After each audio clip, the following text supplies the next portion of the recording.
isolated in the Pacific Ocean, more than 2,000 miles off the coast of Chile, lies one of the most mysterious places on Earth, Easter Island.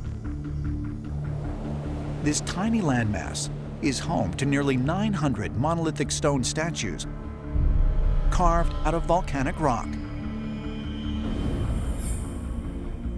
2,564 miles to the east, isolated 7,000 feet above sea level, are the ruins of a mysterious lost city of the Inca called Machu Picchu. And 10,742 miles away, on the opposite side of the world, lies Mohenjo-Daro, a site where ancient astronaut theorists believe a nuclear explosion may have occurred in the distant past.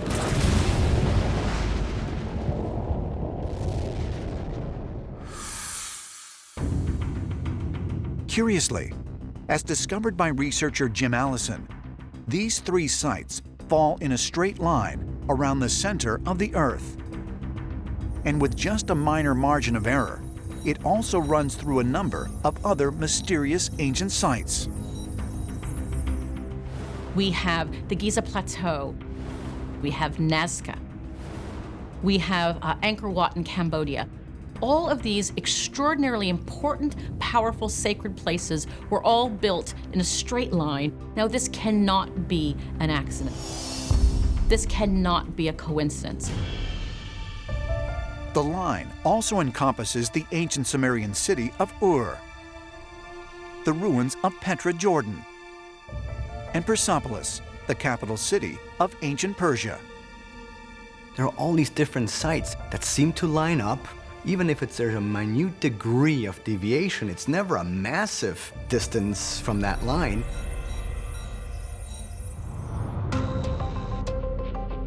How is it that so many important ancient sites across the globe all follow this line? What could possibly explain this coincidence? This is bizarre because only a people capable of flight, or at least being able to look at maps, would be able to do such a thing. Could it be because some of those points were in fact places where our ancestors made contact with extraterrestrials? There has to be something important in the location, in the geography, in the geometry that indicated to our ancestors that this is sacred ground, that this is a powerful place to put these sacred sites.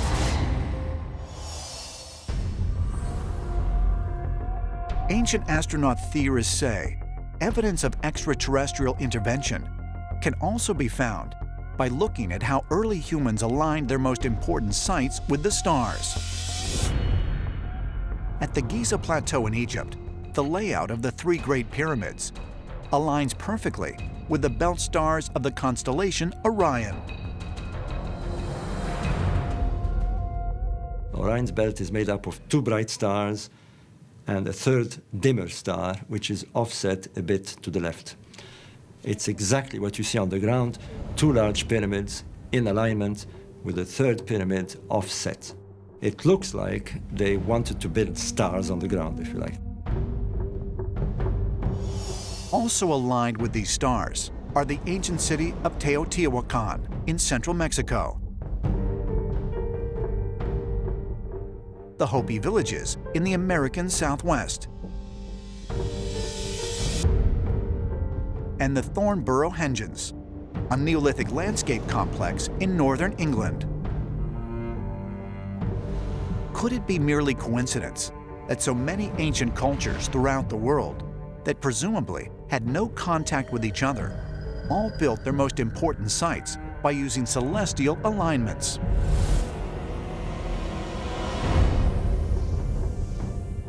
Look, this is not something that can be explained away as a coincidence.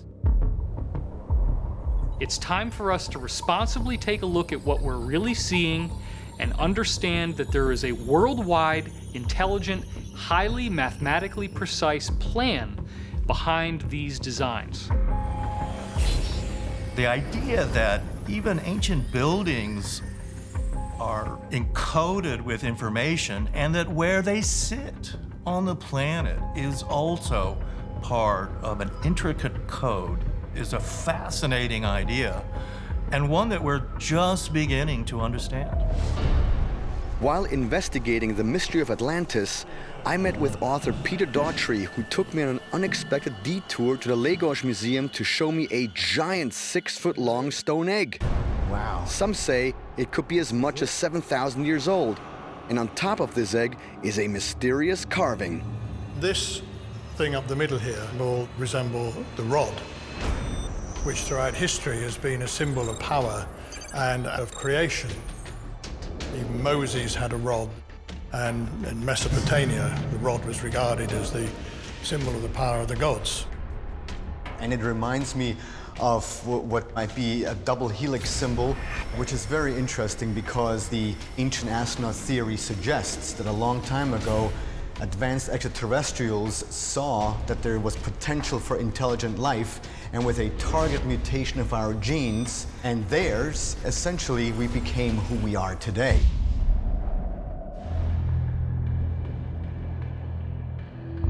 The Dome of the Rock, Jerusalem. This Islamic shrine sits atop the Temple Mount, once the site of King Solomon's temple and the last known location of the Ark of the Covenant. In 1981, a small team of Israeli workmen secretly tunneled under this hotly disputed site. Rabbi Yehuda Getz, the preeminent rabbi of the Western Wall, supervised the highly prohibited and politically inflammatory excavation. There's a pretty big problem with this because that is the #1 sacred site for the Muslims as well. And these men believed strongly enough that the Ark of the Covenant had been located there, that they were willing to take such great risks to try to locate the Ark of the Covenant themselves. When Arabs on the Mount heard noises from the cistern below, they confronted the work crew in what became a dramatic subterranean standoff. Police separated the two sides and ordered the tunnel to be resealed. To his dying day, Rabbi Getz believed he was just 40 feet away from finding the original Ark of the Covenant. But could such an audacious claim be true? Might the Ark really still be located where it was thousands of years ago, at the site of the Jews' most sacred temple, one of the holiest places on Earth? For ancient astronaut theorists, the answer may very well be yes. And for proof, they point to reports of strange sightings over the Mount in recent years.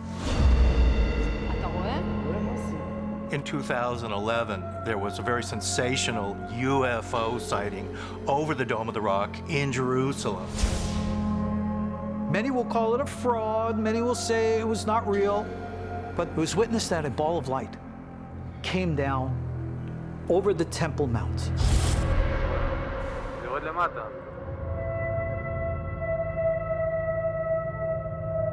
And just hovered there. And then all of a sudden, a pulsating light went out from it, poof! Whoa! And then it ascended back up. Some speculate that this UFO sighting may have been energizing Ark of the Covenant, which is still there in Jerusalem.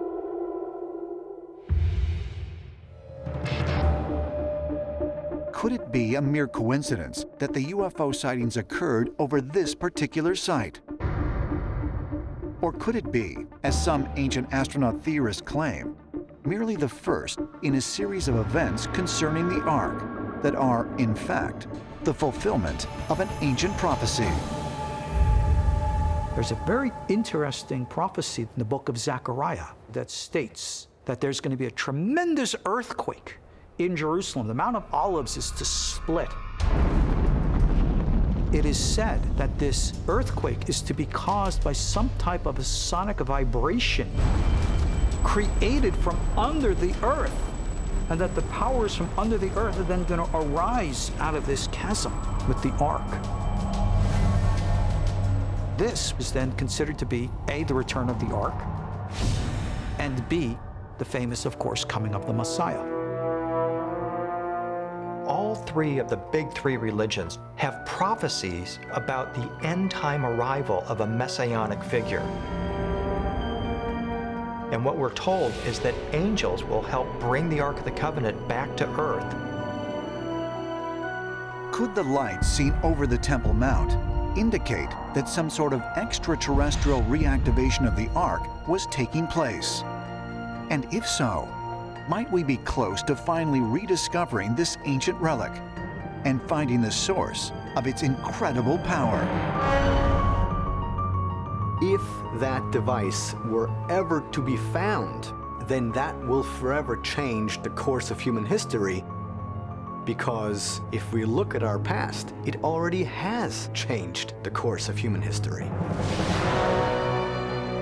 If the Ark could be found, and if it could be retrieved, the possibility exists that its technology could be understood and exploited and possibly even used to reconnect with whoever created it. If they were in fact extraterrestrial beings, then the reality is we might have a direct phone line to the ETs. We, as a culture, as a species, we seem to use most of our technology for war. And so it would be like giving a 3-year-old a loaded gun. We can barely deal with the technology that we have now, so maybe it's good that for now it's hidden.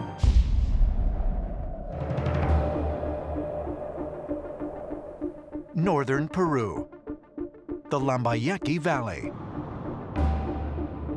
What appears today to be a ravine of large earthen hills is in fact a lost ancient city. For centuries, this region was overlooked by archaeologists. But in 1988, explorer Thor Heyerdahl investigated the mysterious mounds and determined them to be man-made structures. The excitement at what he and his team found led to a series of excavations and to the discovery that what had long been considered natural formations were, in fact, massive adobe brick pyramids, severely ravaged by time. And this vast system of monuments was built by what might very well have been the most prolific pyramid builders of all. This was the site of a culture called the Sikan. And these people, who rose about 750 AD, seem to be absolutely obsessed with the creation of pyramids. In fact, they created as many as 250 within this valley alone. And in one particular town, they created 26 that were all basically back to back, side by side.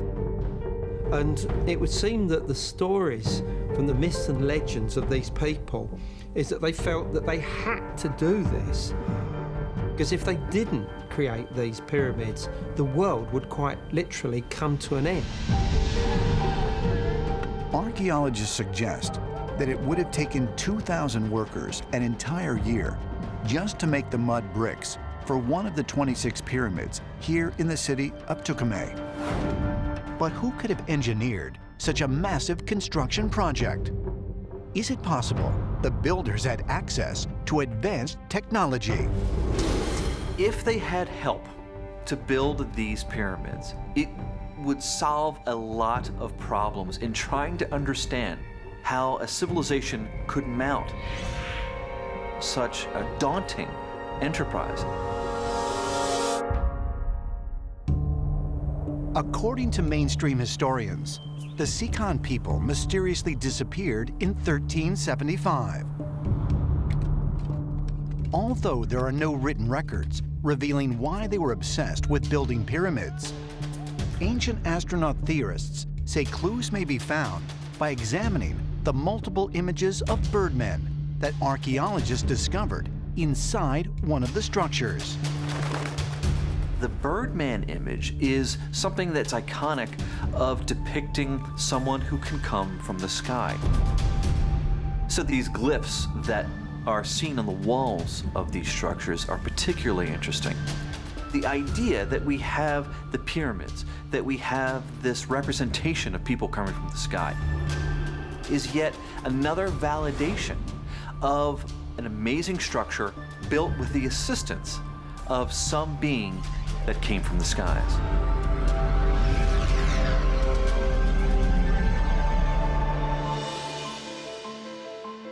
Depictions of creatures that are half bird and half man have been discovered in many ancient cultures. Approximately 1,400 miles south of Tucumán, in Bolivia, carvings of birdmen can be found on the Sun Gate at Tiwanaku. According to the local Incan mythology, these are beings who came down from the sky with the creator god, Viracocha. Similar stories can be found on Easter Island with the so-called Birdman cult. In Japan, where supernatural birdman beings called Tengu are revered. And on the other side of the world, in ancient Sumeria, birdmen, known as the Anunnaki, were said to be advanced beings that came down from the heavens to colonize the earth. You have to wonder if these birdmen aren't the Anunnaki who are coming from ancient Sumeria, who have these elongated heads. And so is it possible that these Anunnaki extraterrestrials were coming to Peru and to Tucumán and instructing the people on building these pyramids? I don't think that it is pure coincidence that there are so many motifs all around the world that are not just similar, but in many cases identical. That to me indicates that not only were they not isolated, but that they were visited by the same people, by visitors from the sky.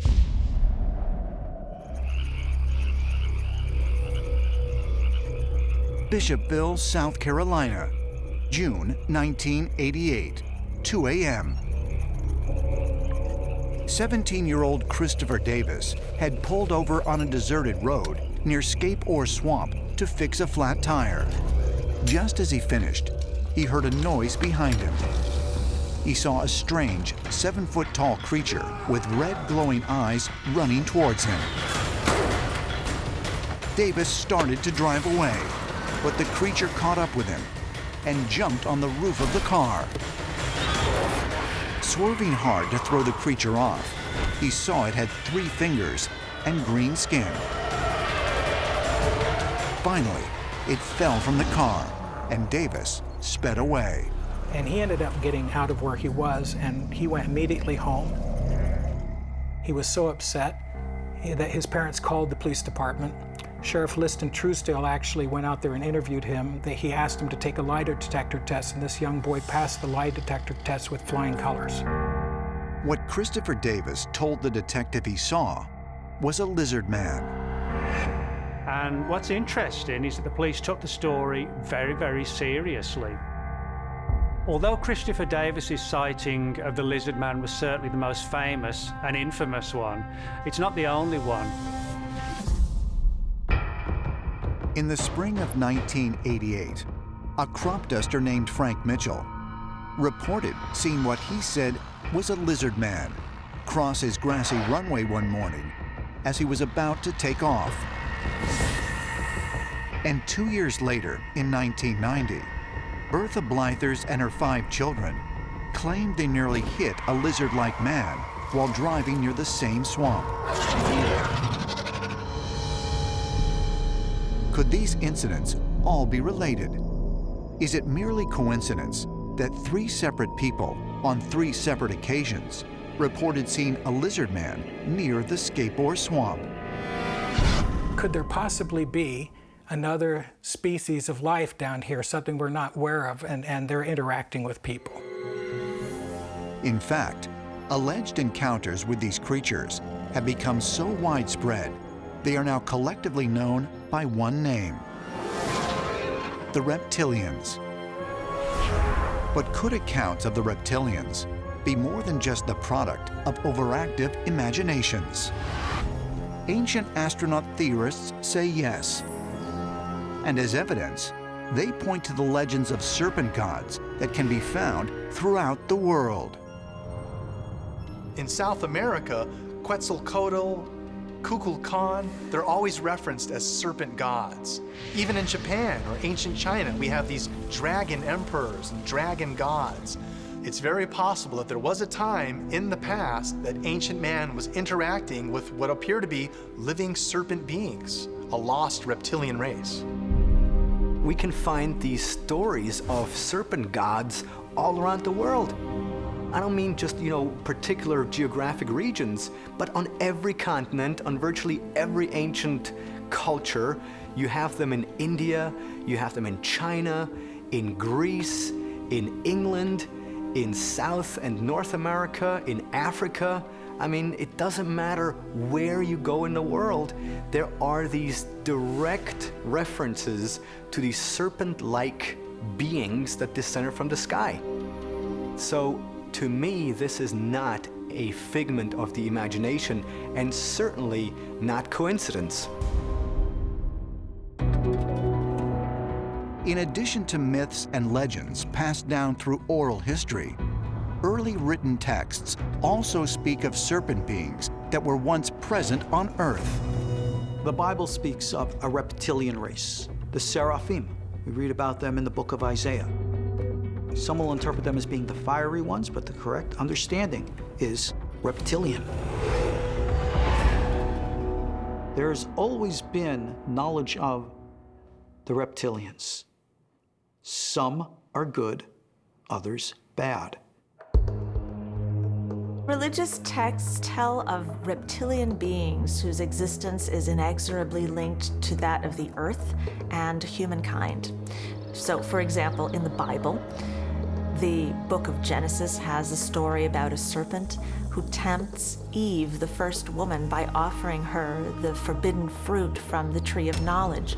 Eve falls for the snake's blandishments, and she eats of that apple and forever changes human history, causing Adam and Eve to be expelled from the Garden of Eden, and causing the serpent, too, to be punished, in that he is doomed to slither upon the ground as a punishment for his disobeying God's will.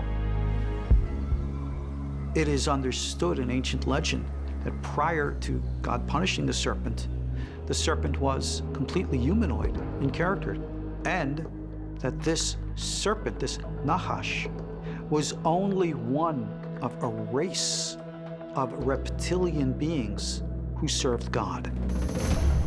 When you hear that story from a modern perspective, it sounds an awful lot like what people describe as the reptilians. Lizard-like beings, or beings with the faces or visage of a viper.